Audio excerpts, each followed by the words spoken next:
जय हिंद साथियों। आशा करता हूँ आप सभी अपने परिवार के साथ में कुशल मंगल होंगे। कई दिनों से एक बात मेरे विचार जो है दिमाग में घूम रहा है और काफ़ी परेशान कर रहा है। मैं सोच रहा हूँ इस पर क्या कर सकते हैं, हम क्या करें, किस तरह से क्या होना चाहिए।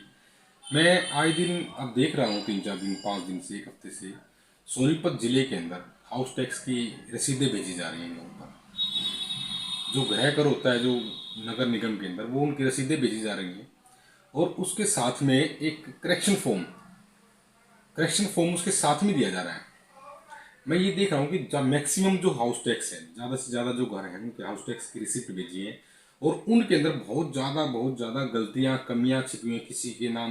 किसी का नाम गलत है, किसी की स्पेलिंग गलत है, किसी का फादर नेम गलत है, किसी का एड्रेस गलत है। प्रॉपर्टी हमारी है लेकिन हमारी ही प्रॉपर्टी का मालिक कोई और है, जिसको लेकर के उन्होंने क्लियर खुद ही नगर निगम के कर्मचारियों ने खुद ही कहा है कि फॉर्म हम आपको देते हैं और इस फॉर्म को जो करेक्शन आपकी गलत हुई है उसको फिल करके आप हमें सबमिट करना और साथ में हाउस टैक्स देना।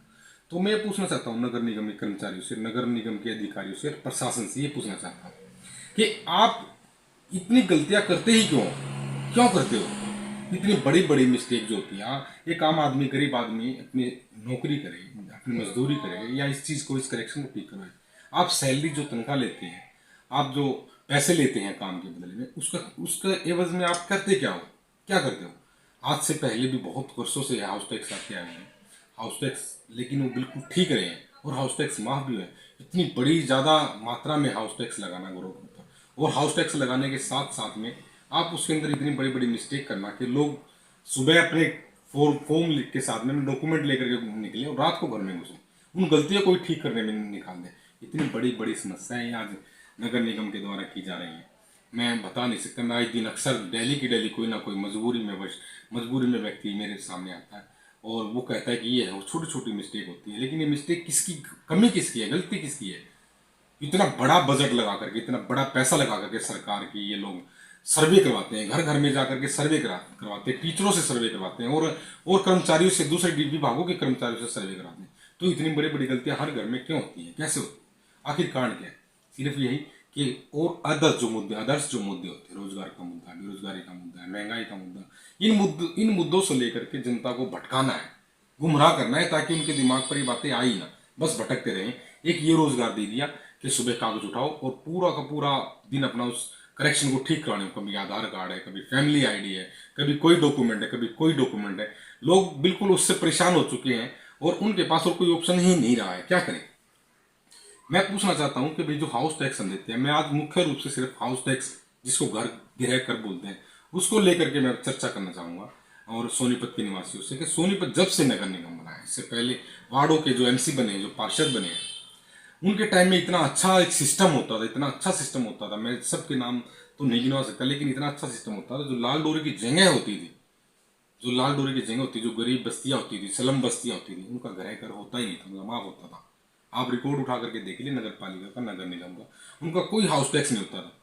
और जब से ये सोनीपत में नगर निगम बनी और नया जो ये चुनाव प्रणाली जो आई सोनीपत के अंदर नगर निगम की, उसके बाद से और जैसे ये नए नए भूमाफिया जो लीडर्स बने हैं, उन्होंने ऐसी योजनाएं शुरू करी, ऐसी योजनाएं शुरू की हैं कि गरीब आदमी का सांस लेना दुर्भर हो गया। अपने घर के अंदर गरीब व्यक्ति रह नहीं सकता।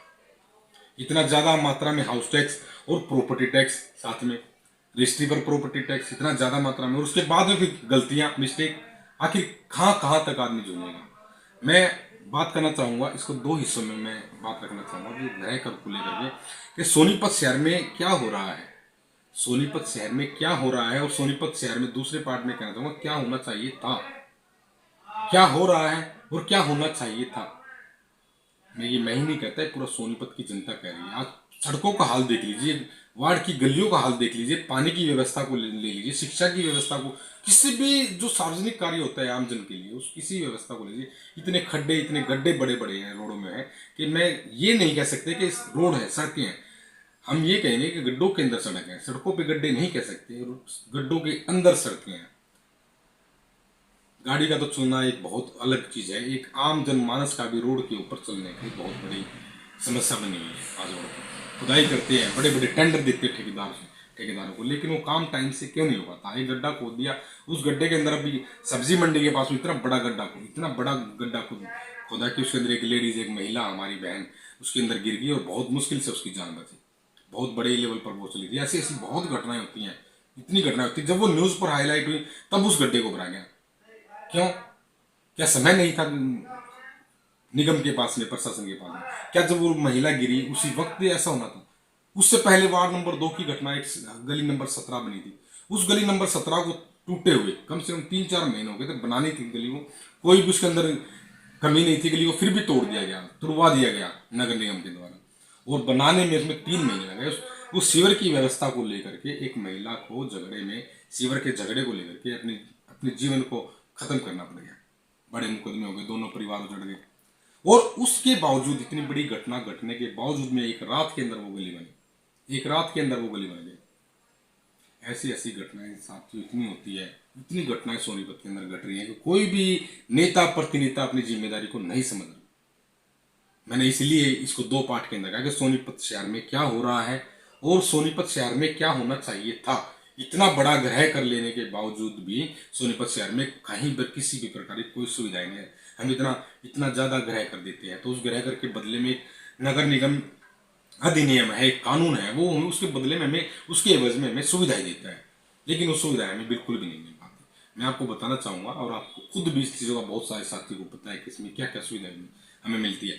जो हम ग्रह कर देते हैं, प्रॉपर्टी टैक्स देते हैं, इसके एवज में नगर निगम की ड्यूटियां बनती हैं, कर्तव्य बनते हैं, जो हमारी गलियों को साफ सुथरा रखने में, गलियों की नालियों को साफ सुथरा रखने में, जो डैमेजेस गली है उसको दोबारा से रिपेयर करने में, नई बनाने में उनकी ड्यूटी बनती है। और इसके साथ में गलियों के अंदर बिजली की उचित व्यवस्था करने के लिए, जो गलियों में स्ट्रीट लाइट होती है, किसी भी जहां पर लाइट की जरूरत होती है वहां तो लाइट है नहीं, और जहां पर लाइट की जरूरत नहीं होती वहां पर दिन के अंदर भी लाइट जलती रहती है। ये क्या व्यवस्था है? इस व्यवस्था को ठीक किया जाए। और ये ड्यूटी बनती किसकी है, देखने की कर्तव्य किसका बनता है? ये उनका कर्तव्य बनता है, जो एक जनता के द्वारा, आम जनता के द्वारा, वोट के द्वारा, चुनाव के द्वारा एक प्रतिनिधि को चुना जाता है। जनता अपने बहुत बहुत ज्यादा विश्वास करके ये प्रतिनिधि को चुनते हैं कि हमारे लिए, हमारे अधिकारों को लेकर के, हमारी सुरक्षा को लेकर के, हमारी सुविधाओं को लेकर के ये व्यक्ति काम करेगा। लेकिन वो व्यक्ति चुनने के पश्चात में वो कहाँ खो जाता है? वोट मांगते वक्त वो घरों में चला जाता है, लेकिन वोट लेने के बाद और चुनाव जीतने के बाद में वो कहाँ पर गायब हो जाता है? सिर्फ लड़ाई उसकी दूसरी हो जाती है अपने घर को बनाने की।